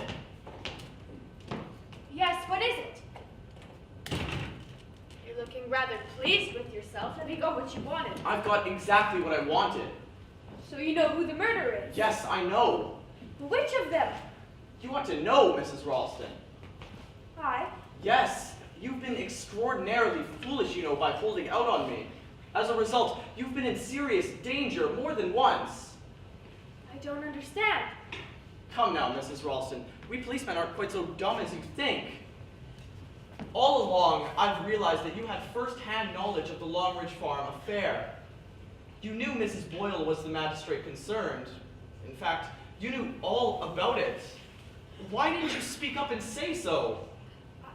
I don't understand. I wanted to forget. Forget. Your maiden name was Waring, correct? Yes. Miss Waring, you taught school. In the school where those children went. Yes. It's true, isn't it, that Jimmy, the child who died, managed to get a letter posted to you? The letter begged for help. Help from his kind young teacher. You never answered that letter. That isn't true.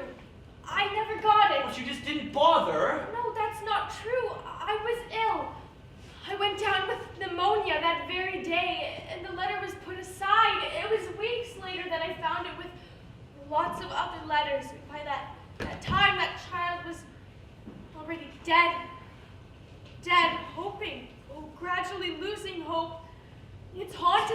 ever since. Oh, if only I hadn't been ill. It's monstrous that such things should happen. Oh, yes, it's monstrous. I thought the police didn't carry revolvers. The police don't.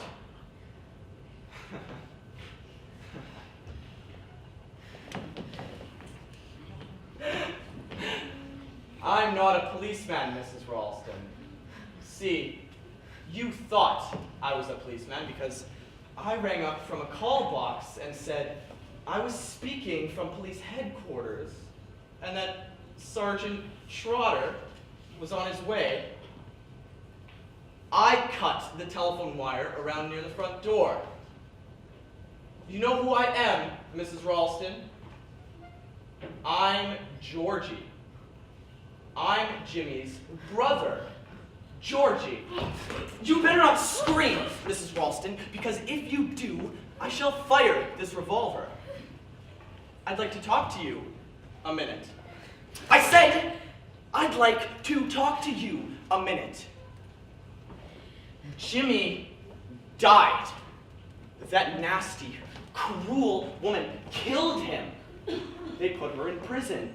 Prison wasn't bad enough for her. I said I'd kill her one day, and I did too. In the fog. It was great fun. I hope Jimmy knows. I'll kill them all when I've grown up. That's what I used to say to myself. Because grown-ups can do anything they like. I'm going to kill you in a minute. You'd better not. You'd never get safely away. Someone's taken my skis! I can't find them! But it doesn't matter. No, see, I don't really care if I get away or not. I'm tired. It's all been such fun watching you all and pretending to be a policeman. That revolver will make a lot of noise. It will, rather. Much better to do it the usual way.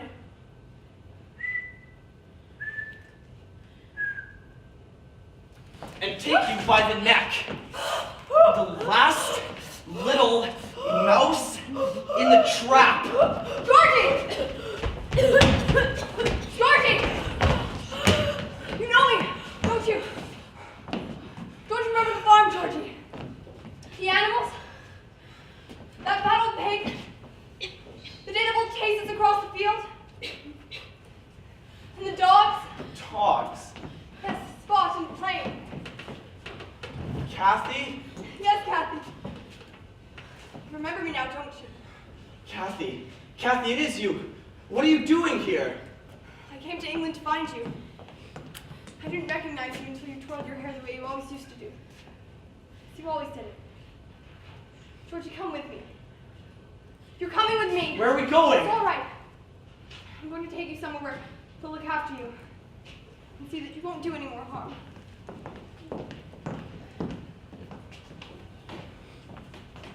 Ralston? Ralston!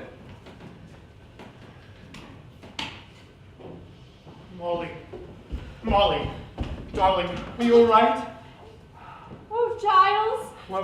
Whoever would have dreamt it was Trotter? He's mad. Quite mad. Yes, but you... I was wrapped up in it all. I taught school where those children went. He thought I could save that boy.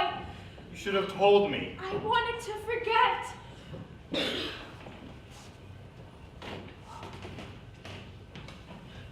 Everything's under control. He'll be unconscious soon with a sedative.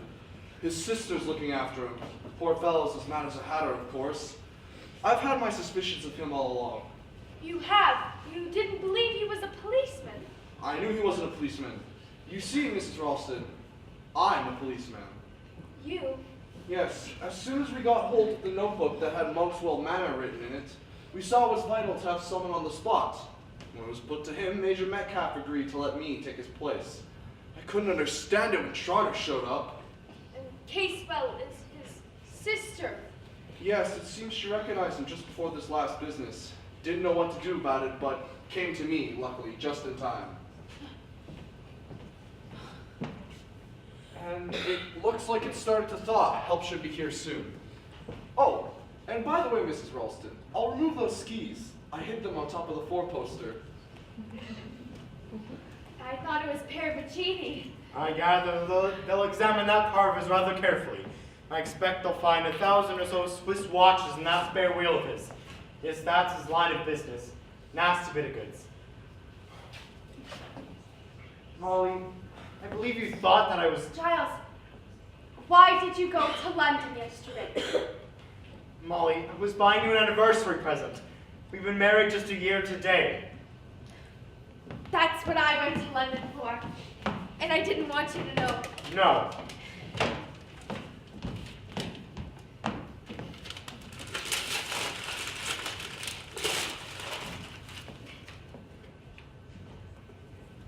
They're cigars. I do hope they're all right. They're splendid. You'll smoke them. I'll smoke them. But what's my present? Oh, I forgot all about your present.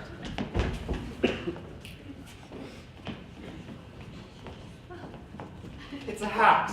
A hat. But I practically never wear one. Just for best.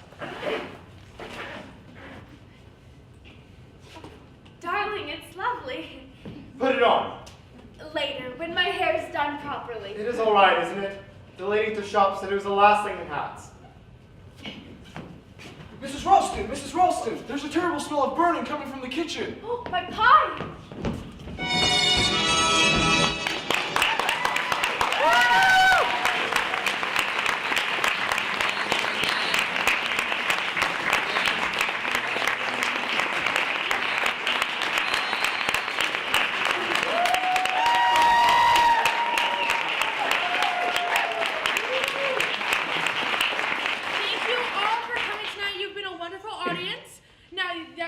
Mousetrap? For our partners in crime, we ask you to preserve the 66-year tradition of this play by keeping the secret of whodunit locked in your hearts. Now let's meet the cast.